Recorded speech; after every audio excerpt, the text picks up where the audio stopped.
That's like some dude patting his back, like, man, hey, fool, I'm the least racist person. I've never even been racist. Man, racist people are dumb, huh? I can't even stand racist people. Man, if I see a racist dude, hey, I hate racist people so much. If I even see a racist dude, I'm going to be racist to him. Because I don't even like racism. But that's how much I hate racists. If I see a racist, if he comes in the vicinity, I'm actually going to be racist to him. Because that's what he deserves. And I'll be willing to make that sacrifice on myself. I'm willing to be racist just to be racist to a racist. Because that's how much I hate racism. That's what it sounds like. Like, what? Why are we doing this? It's a little bit weird. I sincerely hope that you appreciate the dedication to the game. You see, there's things going on outside the parameters of what you can see right here, outside the frames. Things that you know not of. Things that I protect you from. And then every once in a while I bring them up just to try to pull some appreciation out of you. But other than that, I try to make you not be exposed to it. I try to make you live easy, you know? But I got my family out there sitting on the floor right now because I went around stealing all the couch cushions for sound treatment to block stuff out. I went from room to room like the Pink Panther, da-da, da-da, da-da, while everybody was still sleeping too. And I got some light sleepers in here. I went taking all the thick San Marcos blankets so that I could drape them for the sound treatment, for you, for all the fools listening with the headphones while they're sitting at the DMV and they hear all the little intricacies. You know, if you're just watching on your TV or something like that, it's different. You got ethereal, ambient stuff going on. You hear like traffic and stuff. But those fools sitting there with their little Bose things, oh my gosh, the comments. I'm telling you, it's like I got a bunch of sound engineers in the comments. Well, actually, if you pay attention to the reverberations of the amplification and the things that you have to put up, the distortion. Oh, what do you think this is? This ain't a sound channel. This ain't ASMR. I got San Marcos draped on my wall with painter's tape. That's not gonna last this whole video probably. Have you ever tried to hang up something with painter's tape? Painter's tape don't even want to hold up. Well, I was going to say it doesn't even want to hold up the paint, but that's not what it's meant for. It's meant to block but even the painter's tape, just when you're painting, it just falls off. Have you ever painted anything? You put up the painter's tape, it falls off in like 30 seconds. It's a racket. The dudes that sell the tape probably sell the paint. Actually, I don't think that's a mystery. I think they literally have it obviously branded that it's the same people. So this ain't going to last long. Which means that I should be getting to the point right now instead of spending more time on this. But I want to let you know that there's appreciation to be had right now. I'm sitting over here in a hoodie in the summer because I'm not trying to flex on you in a physical fashion and in a metaphorical fashion because I don't want you to feel alienated. I want to give you the best experience possible. I'm sitting here burning calories right now, which I'm okay with because I could burn a few calories right now. Because I work so hard and I eat a lot of fast food. Again, for you. I do it for you. I'm like the Mexican Walter White over here. I did it for my viewers. I just want some appreciation. I just want you to notice. Because there's fools out there that aren't going through these types of lengths for you. One of them that comes to mind right now, coincidentally, Amanda Nunes. I've been seeing the videos pop up. I've been seeing the embedded. I've been seeing the pre-pressers, all the different things when I'm scrolling. And people are calling it fight week. It's fight week. Time for fight week. I'm so excited about fight week. As far as Amanda Nunes is confirmed, it's not fight week. Scope the calendar. Scope her device. It doesn't say fight week. As far as she's confirmed, this is the farewell tour. And you can see it when you watch all the footage. She's just out there having a good time. Everyone's like sweaty and hitting and cutting weight and just brutalizing their training partners. And I'm so excited for this opportunity. I've been waiting for this all my life. Like they're putting in that work and she's out there eating ice cream. She's out there living like an infomercial. They just want to see her life. They're not concerned about fighting, about training, about putting the work in. She's just having a good time out there. She's just eating food, just mobbing around, taking pictures.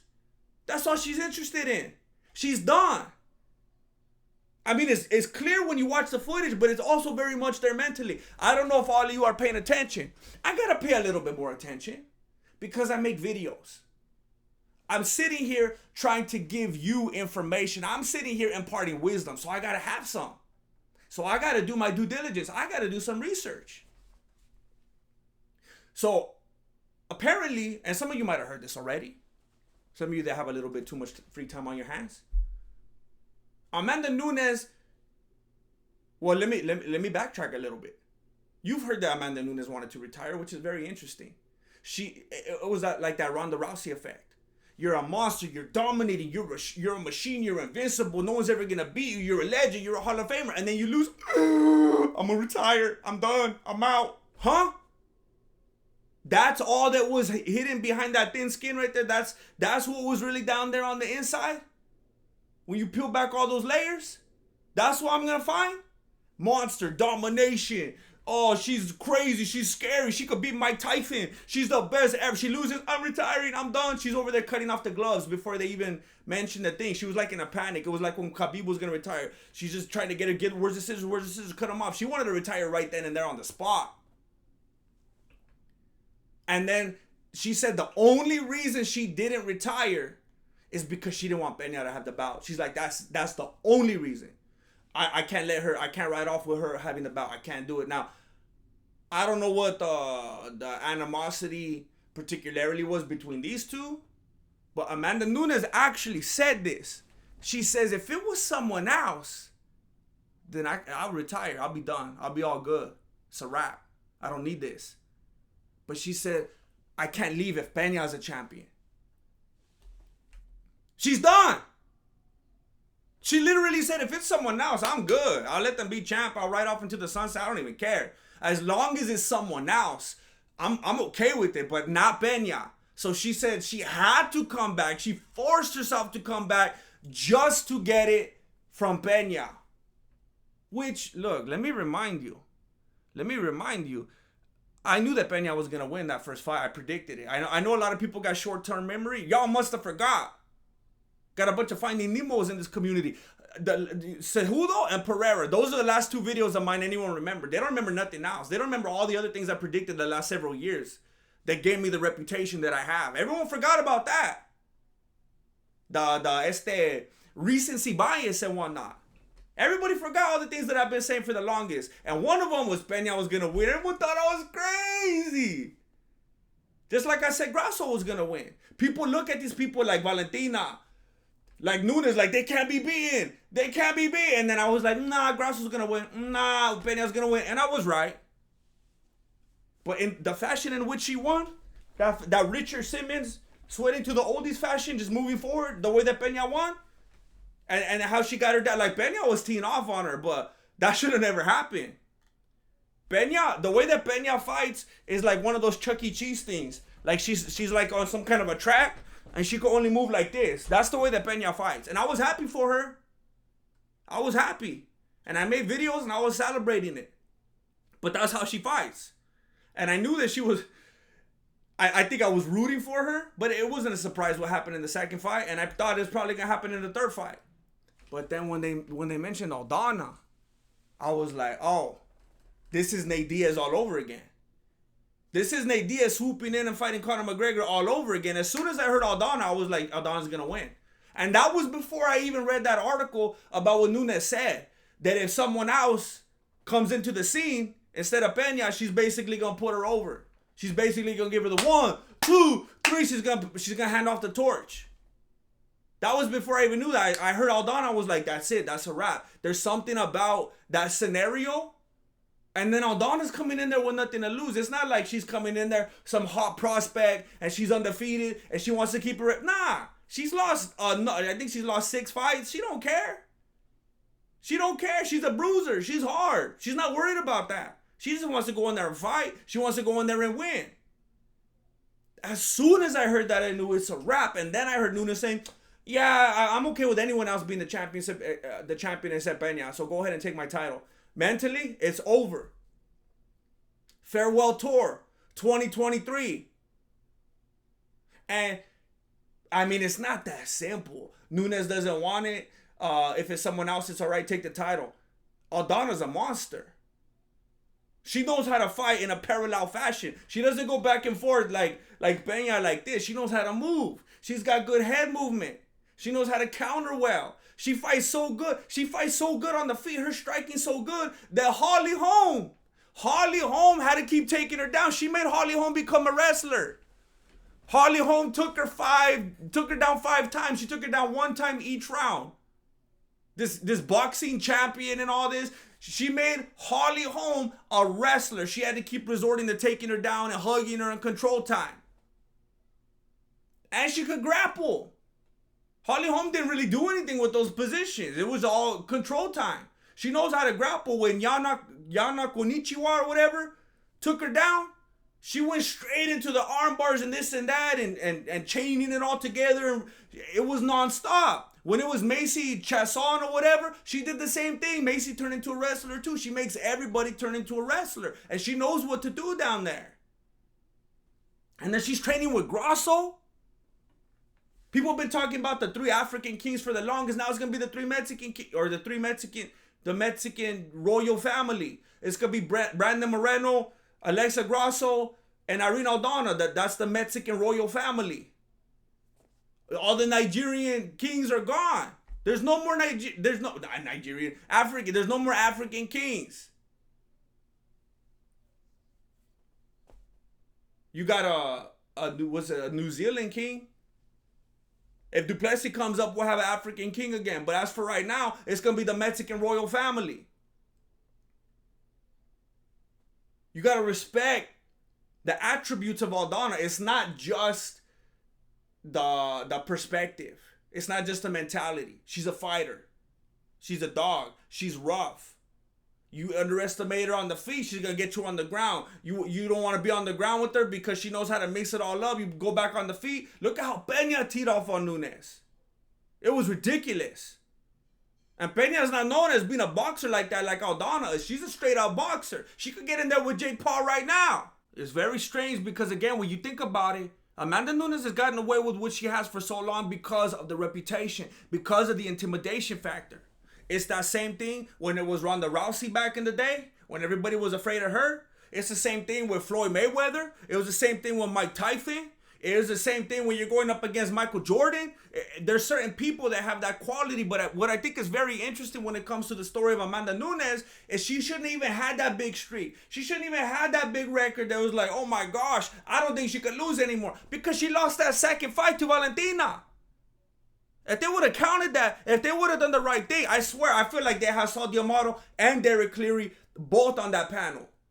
They had Saul D'Amato, Derek Cleary, and Judge Judy. Those are the 3 judges they had on that fight. I'm telling you. I feel like I looked it up one time. If they would have had that break in the record, people wouldn't be looking at Nunes the same. They'd be like, Valentina got her though. I could get her. She's beatable. But she had that aura of invisibility because they did her wrong. They did Valentina wrong. So she was gifted that. So people go into the fight already mentally defeated and they don't fight the same. They go in there acting like Oliveira. It wasn't me. I had to fight Amanda Nunes. It wasn't me. That's how everybody goes in there. Every time they lose, every time they don't do it, it wasn't me. It wasn't me. I don't know who that was. I was at my house. I don't know who went there and got choked out. I don't know who got TKO'd. That wasn't even me. I don't know. The last fight that I won, that was me. You know what's interesting? I've never won a fight when it wasn't me. Every time I win the fights, it's me.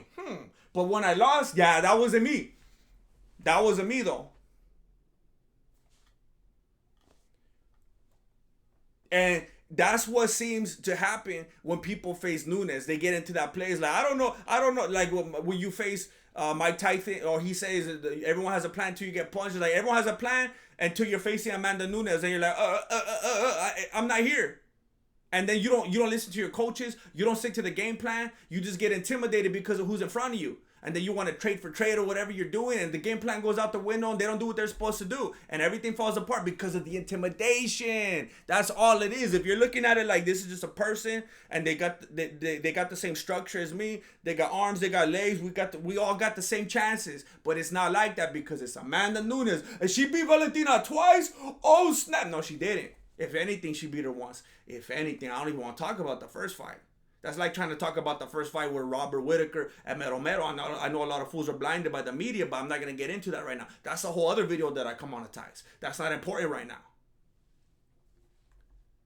So people look at that and they get scared. There's a bunch of other things that they put on it. Like she got an award. I saw on Embedded or something. She got an award for having the most USADA tests and not being caught for steroids.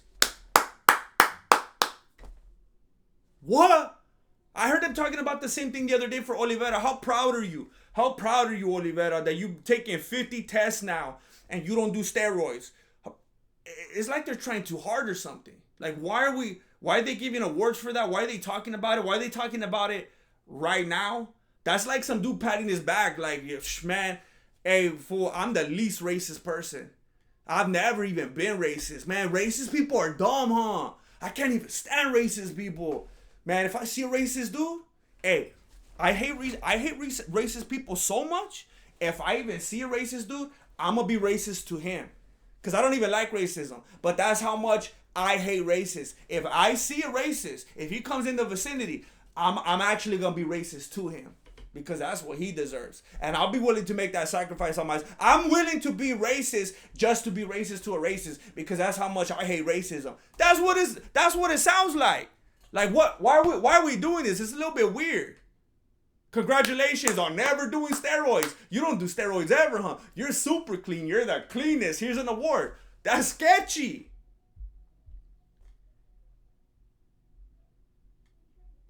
Prediction. Aldana's gonna knock her out. Round 2. She's gonna fill her out. She's gonna understand the timing. She's gonna give her a little swan song. She's gonna give her her moment. She's gonna knock her out in round 2. I know I said the same thing in my last prediction, round 2. But what you want me to do? You want me to lie? You want me to lie just because it's back to back? I'm saying she's gonna knock her out. Round 2. Aldana, you better not let it go to decision. You better not let it go to decision though. Because you know the sport and you know the organization. You know the culture. You know the world that you live in. Aldana, if you let it go to decision, the judges ain't gonna give it to you. The judges ain't gonna let you have it if it goes to decision. The fight is in June and it's in Canada. If the judges gave you the fight, they will call that a hate crime.